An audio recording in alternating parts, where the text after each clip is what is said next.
So today on the podcast, we continue our news and analysis stories for the month of December. First up is this question. In a politically hypercharged culture, how does Disney celebrate America's 250th birthday next summer while offending as few people as possible? And then in Zootopia 2, which is an excellent film by the way, Disney adjusts how it incorporates contemporary cultural and political discussions into its movies in terms of how those elements are arranged into the film structure, creating a more organic and enjoyable film while also extending the themes of the previous Zootopia movie. And lastly, earlier this week, Disney did something that it rarely does. It dropped a whole bunch of updates and opening timeline announcements for attractions and experiences at its American parks for later this year. We'll not only look at what was announced, and there was a lot announced, but also we'll explore why Disney seems to be changing its approach for new announcements right now. And lastly, there are a few more new Bandcamp subscribers that I need to thank today. Our Bandcamp subscribers are the people who keep this whole enterprise going. I'm grateful for each and every person over on Bandcamp. But today, a special note of thanks is going out to new subscribers: Amy, CDM Gal, Southern Miss Girl, and Savanko. Thanks to each of you and to all of our subscribers for supporting what we do here. And now let's kick on over to the show.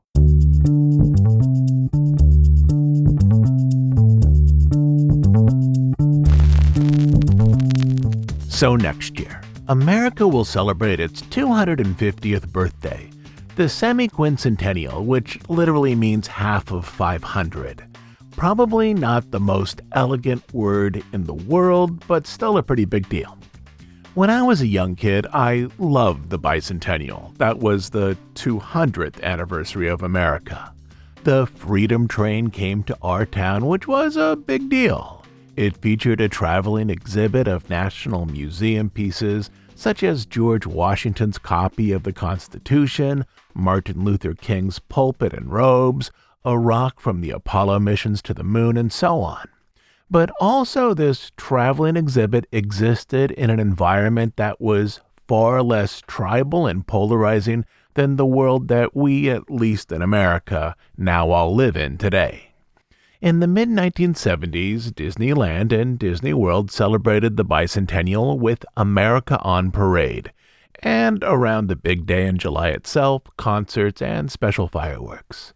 I will say that looking back, there were some odd moments in America on Parade, such as a float that featured early punishment in the colonies with stocks and the ducking or dunking stool. A ducking stool was sort of like a teeter-totter with a wooden chair on one end. A person, usually a woman being punished, was tied to the chair, and then it was lowered into a pond or pool of water as a type of humiliation. Offenses that got the ducking chair were things like gossiping and being outspoken, and one of these in oversized form made its way down Main Street every day in 1975 and 1976. But that aside, there were some lovely moments of history commemorated in the parade in caricature. Betsy Ross and the first flag, the golden spike of the Transcontinental Railroad, and a long parade unit featuring the mid-19th century culture of steamships. If you've ever seen photos of the parade now online, probably on socials, all of the truly strange units come at the end, a float arranged as a giant deli sandwich, Dumbo walking across a tightrope, the Alley Cat band from the Aristocats sitting atop a pile of oversized vinyl records from the 60s. But before all these unusual units, which came at the end, the parade was, for the most part, a very coherent presentation with a specific aesthetic and a very recognizable theme, with some unusual pop culture elements sprinkled in at the end. I was in elementary school back then, but maybe you might imagine it this way. Perhaps there were 5 designers for this parade, 4 of whom wanted to make an event that featured iconic touchstones of American history, and 1 of whom wanted to design a parade based on Disney IP and recent pop culture, and the decision was that each of the 5 people would design 20% of the parade. Again, that's just hyperbole, but a way of explaining perhaps how this parade came to be. Anyway, this is just a long way of setting up the context for the current moment. In 2025 and 2026, Disney now has this unique problem of arranging a celebration whose elements won't offend Democrats nor Republicans. Also, just to point this out, to avoid the celebration entirely would be offensive to some groups. And looking back on the history of the Disney parks, there were some elements of that 1976 parade that, if reused today in a 2026 setting next summer, would be contentious, such as the float that featured Columbus arranged on a ship with a giant telescope discovering America. If Disney's intent is to create a celebration that is minimally divisive for people with a range of political ideologies, they will have to think very clearly through what they will offer next year and what those items might signal to different segments of the population. A while ago, I made a small list of celebration concepts that I thought would have the least potential to cause division. At the top of my list was the usual expansive and very impressive fireworks show, which goes on in early July, which surely will happen next year. Next on my list was a celebration through music, patriotic songs and songs of Americana, perhaps with Voices of Liberty at Epcot singing, America the Beautiful, Yankee Doodle, This Is Your Land, and so on. But even here, I realized as I worked down the song possibilities that this list would have to be carefully curated. Next, a drone show over at Disney Springs with iconic American images, both symbols such as eagles and also architectural items such as the White House or the Statue of Liberty. But I also recognized that none of my possible ideas had the uniqueness of what will be required for this event. The fireworks and Voices of Liberty in some form happen most every year, and drones seemed inadequate as well.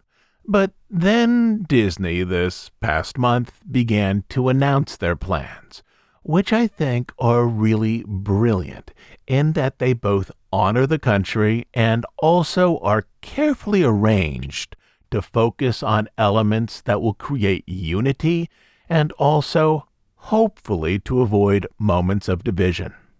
The first area announced is to salute active military and veterans, which is a very smart move, as this is a group that many people can rally around. Troops, at least I think, are generally underpaid but provide an essential service, national security. Troops usually receive bipartisan support. So at Disneyland this next year, there will be discounted 3- and 4-day hopper tickets that can be used anytime during the year. But over in Florida, service members can purchase an annual pass for $499, which allows them entry for almost a full year. If they want to add on water parks, mini golf, and one golf course, they can add the plus option for another $30 for the entire year. This pass arranged for service people is nearly identical to the Sorcerer's Pass, which sells for $1,099. Both passes are blocked out around the winter holidays, but the military pass is otherwise open throughout the year. I should also point out that this military pass can be purchased by the National Guard, the Coast Guard, commission members at the PHS, and at NOAA. But beyond this, the in-park feature element for the celebration of America's anniversary next summer is really brilliant in terms of creating an attraction that will be centered on common ground and also celebrate the event. Disney will create a new film for Soaring, both for California and Florida, that will feature a flight across iconic landscapes of America, from the Purple Mountains' majesties to the amber waves of grain and so on. The landscapes of America, from Grand Canyon to New York City to the French Quarter of New Orleans to farmland of the Midwest to Yosemite and so on. And for the record, I'm just guessing here as to what the film might include because it's presently in production, have a low level of partisan political associations, other than that these landscapes are a defining element for the country. So this also checks that non-divisive box, and along with a brand new attraction poster for Soaring, which is an eagle flying over the landscape of an American flag, this is a signature element that Disney can point to as respectfully honoring America through the type of film presentations that happen only in the parks. And for the Disney company, a new film for Soaring also aligns with one other current goal. Until Tropical Americas opens, Disney can only create attendance drivers through either in-park entertainment or by refreshing an attraction that already exists with an overlay or a new theme. The Starlight Parade, Unfairly Ever After, and the revamped Voyage of the Little Mermaid are examples of live entertainment offerings that have recently opened, but there's now a long list of rethemed attractions that took a year or less to complete. The Zootopia show and the Tree of Life, Test Track 3.0, and Country Bear Musical Jamboree. Add in the Muppet version of Rock and Roller Coaster, the Mandalorian experience coming to Smuggler's Run, and now the new America film for Soaring. So in this, there's a lot of nimble planning in which attraction announcements are being carefully arranged to accomplish multiple goals. I sort of suspect we'll get a couple more smaller announcements beyond this for America's semi-quincentennial. I also think we'll see a few more attraction rethemes. I was at Animal Kingdom last week and took a good long look at the Tropical Americas construction. There's a lot of land grading going on, there's a retaining wall, but some of the buildings that need to be redone are still open to the public, and there's very little in terms of actual construction going on there. In fact, the Santa meet and greet is still over in what's left of Dino Land. I'm still having trouble seeing how all this will be done by 2027, and if it is done by 2027, I think that at minimum, this means winter holidays 2027.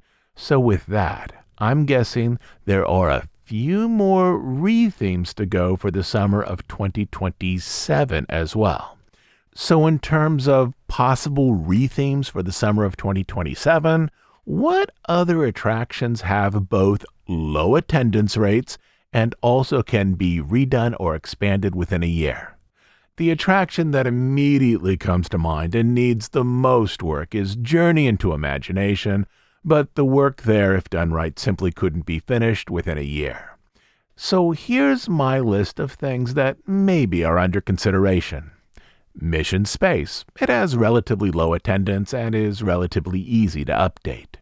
Swiss Family Robinson Treehouse. Again, low attendance, easy to update, as they did recently at Disneyland.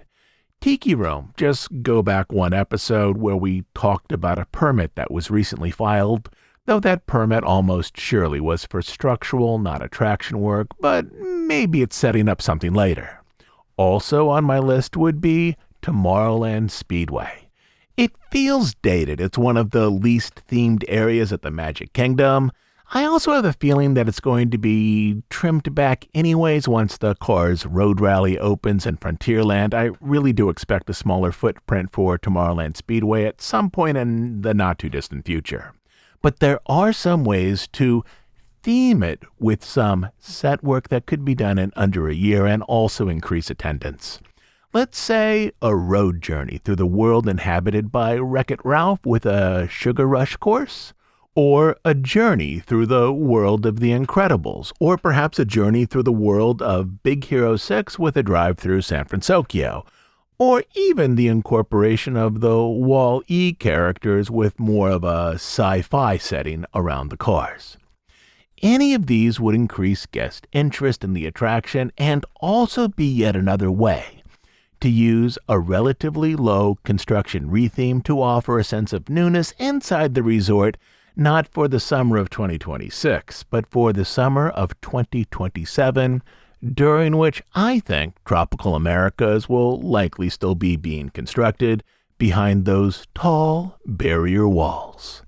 And that is just a long way of saying that Disney appears to be carefully thinking through partisan elements in terms of how they're going to celebrate America's anniversary next summer, and also at least one of the projects they have set up for 2026 is suggesting that this concept of retheming attractions is going to be pushed forward a little more into the future.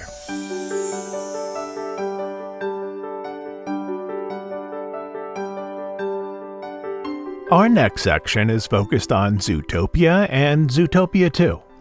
Long about a year ago here on the podcast, I charted out box office predictions for major Disney releases throughout the year. I felt that the final two films on that list would finish off the year well and would be a solid spot in Disney's release schedule. Those two films were Zootopia 2 and Avatar 3. If anything, I slightly underestimated how well Zootopia 2 would do in theaters.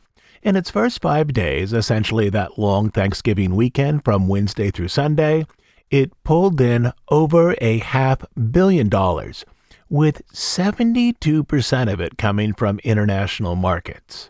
When talking about animated films, sites like Variety, Hollywood Reporter, and Deadline typically compare box office grosses of an animated film to other animated films. With Zootopia, however, they're comparing its box office to other major live-action blockbusters. Zootopia 2 had the fourth highest worldwide box office opening for a film after Endgame, Infinity War, and No Way Home.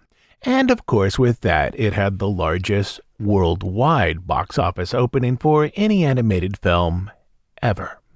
This is a much-needed win for Disney after a series of films that didn't meet company expectations earlier this year. Among them, Tron, Ares, Captain America, Brave New World, and the live-action remake of Snow White. I saw Zootopia 2 over the weekend, and in just one sentence as a review, it was easily the best Disney film I've seen in theaters this year. Also, I was fascinated in terms of how Disney was changing the way it treated political and cultural content in the two Zootopia films. Many of the messages from the first Zootopia are further explored in Zootopia 2, but it's in a different way in terms of how these messages are developed for the new film.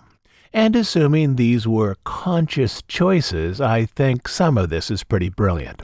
But to explain all this, I'm first going to have to spend a couple of minutes talking about the Zootopia series and the first film before we discuss with clarity then how the new film is structurally different in terms of its messaging than the first film. For the past 2 years, Disney has clearly been working to lower the level of perceived political and cultural messaging in its films and the parks. I actually think this is more true of the parks than in film. But it's been noticeable in a range of Disney products.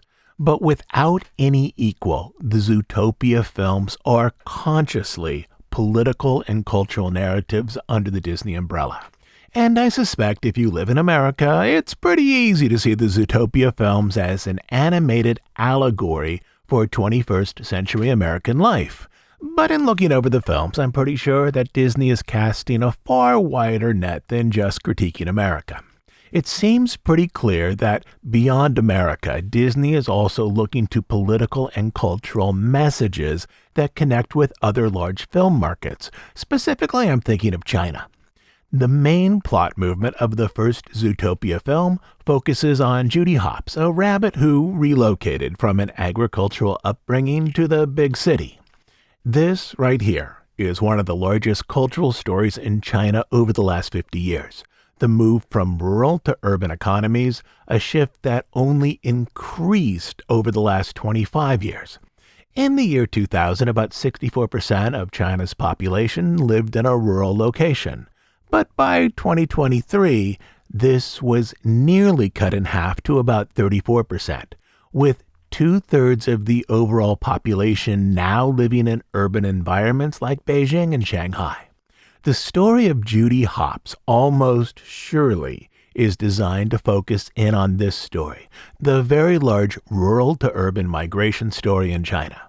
Beyond this, the Chinese audience likely related strongly to messaging about how society works best when different groups such as predator and prey work together for community goals. The concept about pre-existing bias against certain minority groups, and in the first Zootopia film that would be some predators, undermines a collective community which is central to China's identity. And beyond this, it's probably worth pointing out the obvious, that the first Zootopia was based on a society of different animals who each carry unique stories or meanings, which is really not that far from how animals are used in the zodiac calendar and have been used as the center of stories there for centuries. So before I look at other elements, I just wanted to point out that this is a film that, and I would lay money on this, very much has its eyes on cultural analogies and messages that would resonate with more than one major consumer center in the world, but the largest two box office centers are America and China. So there's clearly, I think, messages going in both of these directions. But here's the thing. The first Zootopia film, released in 2016, had a plot and also had its themes. And these were not always the same thing in the movie. The main plot for the first Zootopia film was a mystery, finding the lost animals and uncovering who was using Night Howler to make them turn savage. That story could have been told with or without any or cultural political themes in it at all. But Disney put cultural and political messages around the main plot. We've already talked about one of the large cultural stories in that first movie, specifically a society moving from a rural to urban center, or in the language of the movie, from Bunnyborough to Zootopia. But in that film, which again mostly uses a mystery plot, there are other cultural elements designed to resonate more with American audiences. Judy's dream of working with the Zootopia Police Department, or the ZPD, means that she, as a small prey animal, will be working with a group comprised of large predators. This makes her an outsider there in the workplace. But beyond this, the film codes this situation in a particular way. With one exception, and that would be Francine the elephant, who has exactly one line in the movie, all of the large ZPD predators also present themselves, either through voice or name, as male.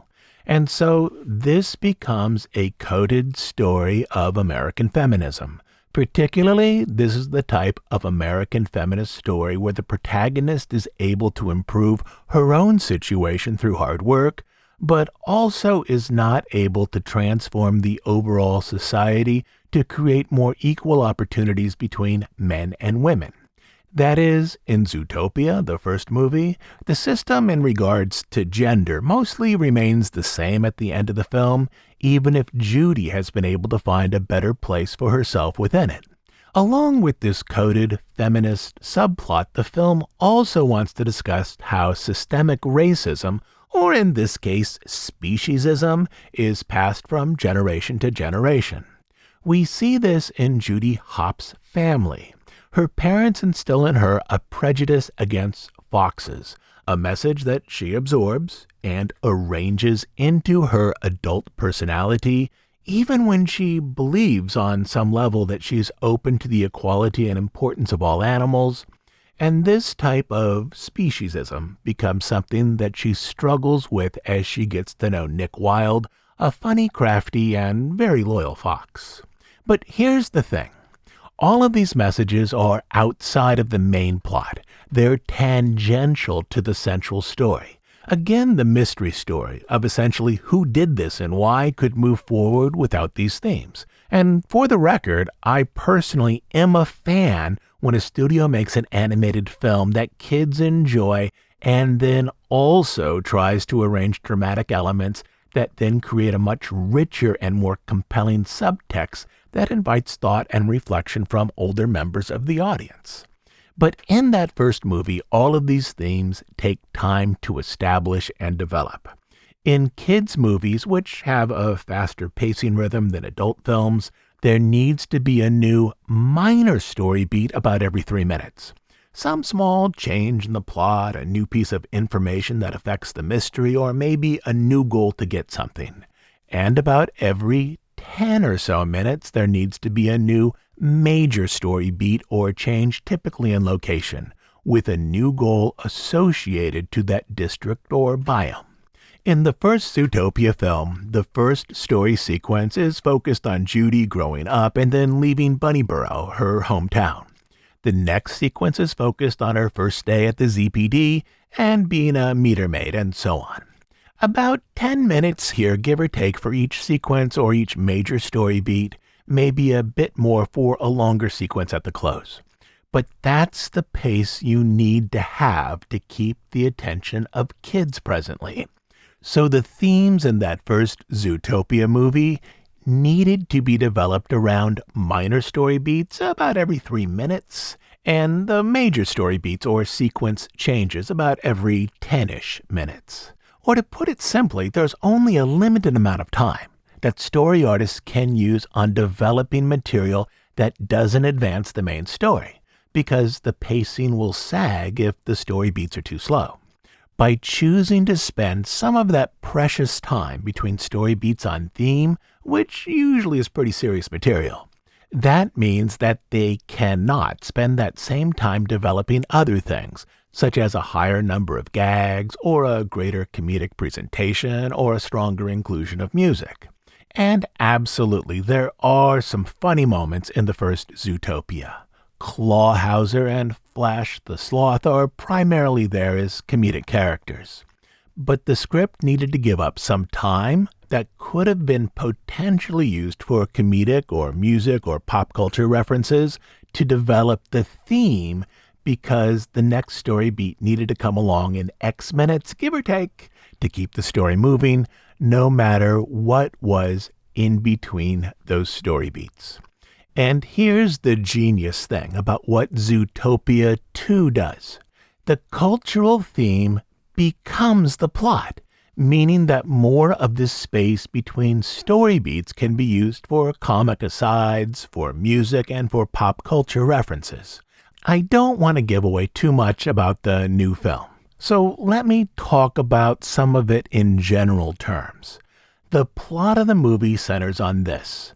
100 years ago, a wealthy predator took something of immense value from a marginalized species, a snake, and then used his political and social standing to keep that item of value and then pass it down to his children, creating immense generational wealth. The plot of the movie then becomes about restoring that item to the descendants of its original owner, which now are a marginalized, mostly invisible family of snakes. So we have a lot of themes here similar to the first movie. Social prejudice, structures of power, and so on. But now those ideas are developed inside of the actual plot. Some of the plot beats here in this new movie are about developing these concepts, which then leaves the material space between story beats available for other types of audience impacts. There are references now to Ratatouille, to Tangled. The movie cues up the orchestral theme from The Shining as characters run through a snow-covered maze.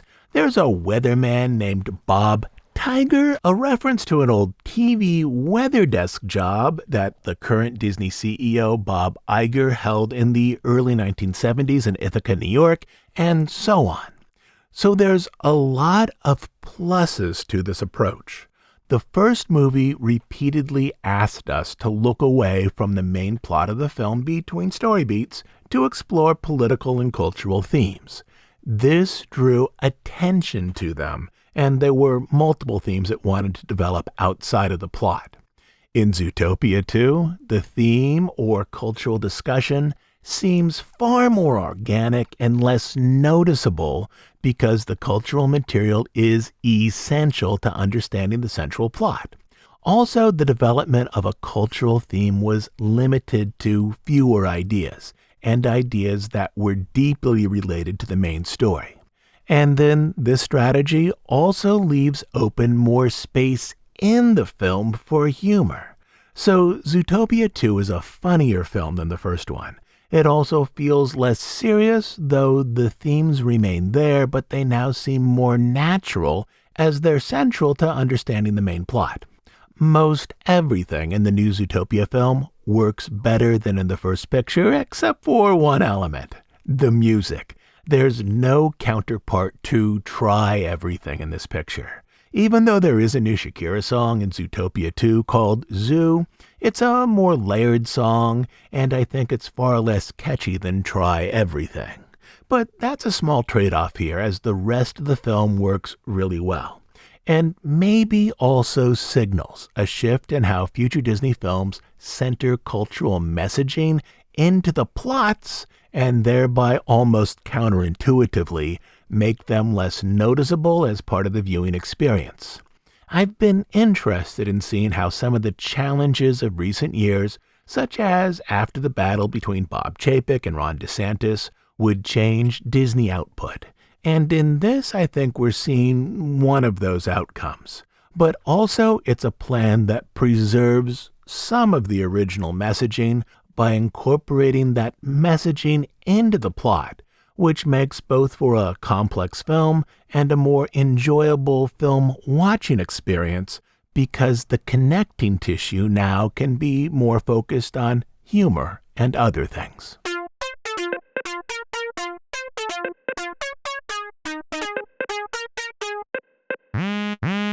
In our final segment today, we have some updates to projects that we've talked about previously on the podcast. And also, just to point out the obvious, all of these elements for the parks align under one of two umbrellas.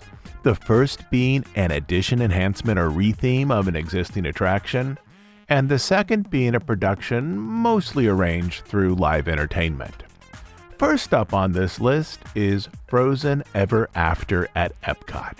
We've already talked about how the animatronics with projection faces will be swapped out for more traditional and ironically newer animatronic versions of these same characters, figures similar to those now used overseas. If you want to experience Frozen Ever After one last time with those bright video projection faces, your last chance to do this is January 25th. The ride with new animatronics will reopen sometime in February. There's no exact date yet. And again, the updated tech only applies to Anna, Elsa, and Kristoff. Second on the list is Bluey. We've been talking about a Bluey element in the American parks for nearly a year. In fact, Disney even made an announcement that Bingo, Bluey, and perhaps other members of the Healer household were supposed to join the American parks last spring, which never happened. Out at Disneyland, Bluey now will be part of a new show at the Fantasyland Theater called Bluey's Best Day Ever. So the plan appears to be that the Fantasyland Theater will host Santa and Friends, which is a combination of meet and greets, craft areas, and musical performances for the holiday season. And then in January and February, the Fantasyland stage will be dressed to become Bluey and Bingo's School, with the new production opening March 22nd, which for most of California is the day that schools move to spring break. Bluey is also coming to Disney World. I would say that the most natural placement for Bluey and Company would be near the Disney Junior area of Hollywood Studios. That is where you find both core Disney characters, such as Mickey, that show up on Disney Junior, but also non-core Disney characters who have shows that are part of the Disney Junior lineup, such as Vampirina. Bluey would fit perfectly there, but Bluey's not going there.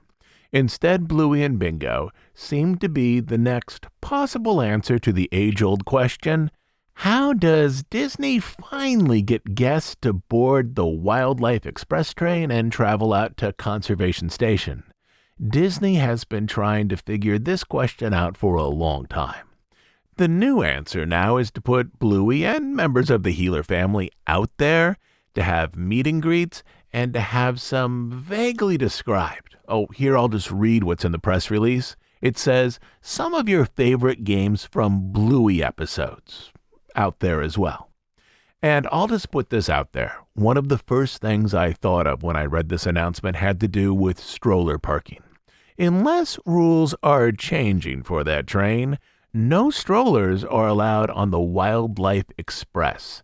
Guests must park them in Harambe and then take the train, sans stroller, out to the conservation station. I'm not sure how well this plan's going to work out, especially if the park places a preschool mega draw like Bluey at the end of the stroller-free train line. First, the stroller parking area presently at Harambe Station probably couldn't hold the number of strollers necessary to pull this off, and second, parents with multiple toddlers likely aren't going to be thrilled, leaving their stroller and likely a lot of their supplies at the Harambe Station for what could be a 1 to 2 hour playfest with Bluey. I'm interested to see how the practical elements of this plan work out, but regardless, Bluey will be in Animal Kingdom. The official line from the company is summer 2026, but I'd expect all of these Bluey elements to show up around Memorial Day. May 22nd is the date I'm putting my money on. Over in the Magic Kingdom, 2 attractions, both down for lengthy rehabs, will reopen. They will both have some new elements, though the overall attraction experience in both cases will be similar to what was there previously. First on that list will be Space Ranger Spin, with new blasters, new targets, and some new video elements organized into the gameplay. This attraction will reopen sometime during spring 2026. The other attraction is Big Thunder, which will have a new Rainbow Caverns opening sequence similar to how the ride begins in California, and also some yet-to-be-announced show upgrades later on the coaster. This too still has that rather vague opening timeline of spring 2026. Next up is an attraction that we actually talked about earlier on this episode. And since I recorded that segment 2 days ago, which is on America's 250th birthday and the new film Soaring Across America, we now have opening dates, plural, for that attraction. There are 2 different dates, one for Florida and one for California. Summer break from public school and college overall simply begins earlier on the East Coast than on the West Coast. So this new version of Soarin' will open at Epcot, and here I'll read the exact language from the press release with the super fuzzy date, by Memorial Day 2026. And in California, it will open on July 2nd. If I had to take a guess as to why 2 different dates, my blind guess would be this. I bet there's a few people on the install team doing test and adjust that will need to move from one resort to the next, and simply Florida needs this film first because summer vacation starts earlier on that side of the country. And beyond that, it's probably already a tight schedule to get this film up and going by May, as the film isn't yet finished. And moving right along to another project that will appear on both coasts, the updated package to Smuggler's Run with Mando and Grogu is opening May 22nd on both coasts, the same day that the Mando and Grogu film is released to theaters. But oddly, in some of the current graphics, this update still has the vague summer 2026 opening date, but elsewhere it's already been announced as May 22nd. Next, the Muppet version of Rock and Roller Coaster will open summer 2026, and that could mean anything from May through September. But as elsewhere in this same lengthy press release, Disney uses the phrase late summer for a different attraction, I'm guessing that summer 2026 here probably means early in the summer. Even though the coaster is presently still open and will remain open until spring, the pre-show area, which featured a video presentation by Aerosmith, has now permanently closed, allowing a crew now to remove props, set elements, and to prepare for the Muppets. This suggests that there will be a longer stretch of work done with the pre-show than in the actual show building. The show building might even include some of the exact same flats presently there, simply repainted to better align with the vibe of the Muppets. All of the flats in the show building also have their clearances checked and approved for the coaster, so I'm guessing this is probably the path we're going down. Currently, show elements inside the Rock and Roller Coaster show building have the graphic design feel of 1990s urban advertising, with an emphasis on oversized elements such as road signs. The design feel of the Muppets is typically more centered on realistically sized cartoon abstractions of mid-century environments, with a lot of bold theatrical colors up front against subdued backgrounds of browns, deep reds, and golds. I'm guessing here there'll be a fair amount of work to align the flats presently there with the design feel that feels more centered on a Muppet production. And last on this list is the Magic of Disney Animation walkthrough and attraction area at Hollywood Studios. This is a reimagining and reconstruction of an opening day attraction that has been closed for many, many years. The original attraction showcased the development of hand-drawn animation, and this new version will showcase both the process for hand-drawn and CGI animation. There will also be 6 meet-and-greet areas for characters with backgrounds from their films, and also an Alice in Wonderland play area inspired by the world of Mary Blair. This has an opening date of late summer 2026. So in this single packaged announcement, which includes many smaller rethemes, attraction updates, and elements of live entertainment, Disney is clearly adjusting part of its marketing strategy. For years, and I mean years, the Disney press plan has been to release small bits of news each week. Something about Space Ranger Spin this week, something about Bluey next week, and then something about Soarin' the week after that. The cost of having a large packaged news drop at the start of December is that now the Disney PR team will have less to populate ad and social feeds for the next few months. But by organizing the material this way, Disney is pretty clearly making the play that 1.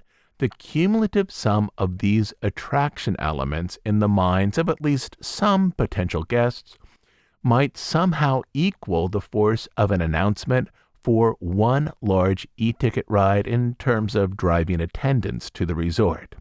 And second, the release of this info at the start of December likely exposes that Disney sees another set of soft reservation months ahead, particularly in terms of the Florida hotels. And as many families tend to talk about summer plans over the winter holidays, and maybe even book hotels then, Disney wants to entice as many people as possible into putting a deposit down on a summer Disney World vacation while the family's all together around Christmas, New Year's, and the other winter holidays. It's an interesting strategy, but historically, I think that this strategy is mostly going to bring out a few more Disney regulars. It's large attractions with deep themes, significant show buildings, or substantial thrills that really spikes attendance for any destination theme park.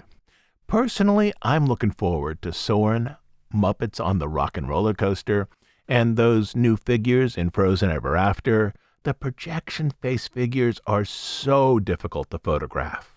but I'm skeptical as to how deeply this marketing strategy will penetrate the general population, especially when a lot of casual Disney fans already know that bigger attractions are coming to the Florida resort, hopefully in 2027.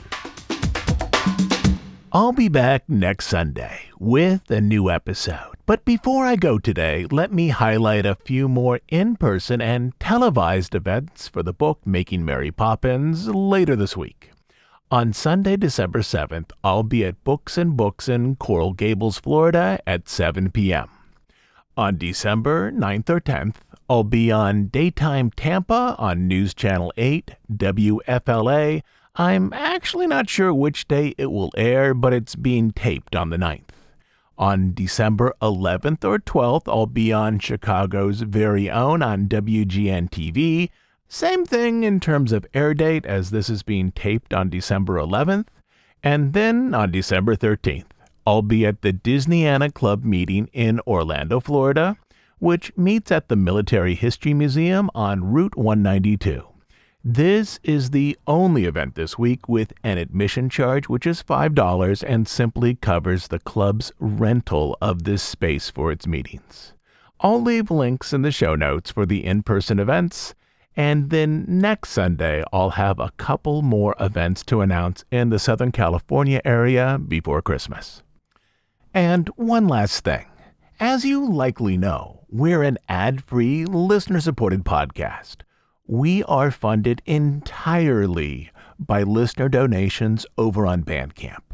On Bandcamp, you will find over 300 episodes not available on iTunes or anywhere else, including the recently assembled 25-part exploration and story of Disney legend Herb Ryman's life, which highlights his work on animated classics and for the parks. But the best reason to join us over there is to support the work we do here and to make sure that this podcast can continue to exist. You can become a monthly Bandcamp subscriber by clicking over to dhipodcast.bandcamp.com. I know there's already a lot of links down in today's show notes, but I'll leave a link to Bandcamp down there as well. So, until next week, this is Todd James Pierce.